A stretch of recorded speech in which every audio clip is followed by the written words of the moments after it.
Dans ce centre de vote à Wenzé, dans le 5e arrondissement, les électeurs se sont mobilisés pour accomplir leur devoir civique. Carte d'électeur à la main, certains électeurs disent vouloir participer à un moment important de l'histoire du pays. Oui, c'est important parce que c'est un devoir civique. C'est d'abord, comme on le dit, un droit et un devoir. Donc je viens d'accomplir mon devoir. Donc c'est bon pour la République. C'est le devoir civique. Je suis obligé de venir voter parce que c'est de mon droit de venir voter. Pour tout citoyen congolais qui a l'âge de voter, il a le droit de venir ce matin.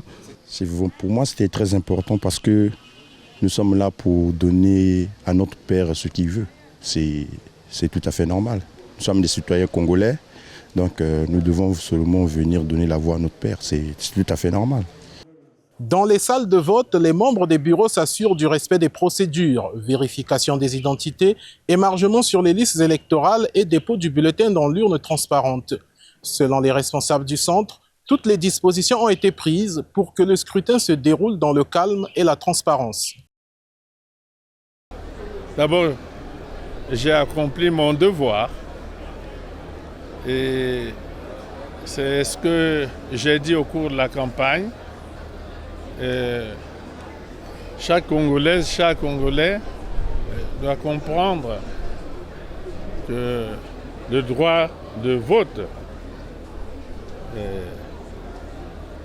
c'est aussi un devoir. Il y a le droit, mais il y a le devoir. Et mon épouse et moi venons d'accomplir le nôtre. Vous voyez la mobilisation qu'il y a autour de ce bureau de vote.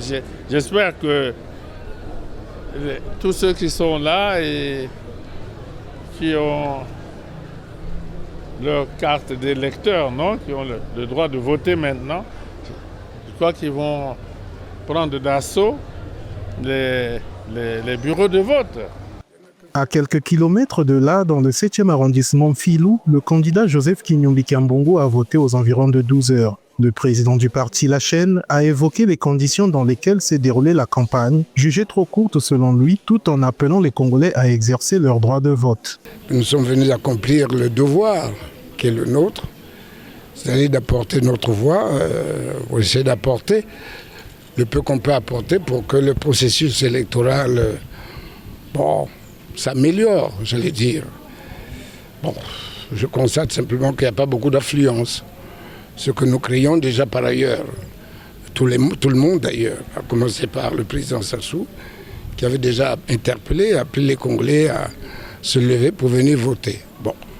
Mais ceci étant, comme c'est la liberté de chacun, la mienne, ma liberté, c'est celle d'apporter ma voix, d'être candidat, mais d'apporter également ma voix. Cette élection présidentielle se déroule dans un contexte politico-social marqué par la coupure de toutes les communications électroniques depuis ce matin. 7 candidats validés par la Cour constitutionnelle, parmi lesquels plusieurs figures de l'opposition et de nouveaux visages de la scène politique nationale se disputent le fauteuil présidentiel. En attendant, dans les centres de vote comme ici, chaque bulletin glissé dans l'urne participe à dessiner l'avenir politique du Congo pour les 5 prochaines années. Deva Ponzou, envoyé spécial pour les élections en République du Congo pour Africa 24.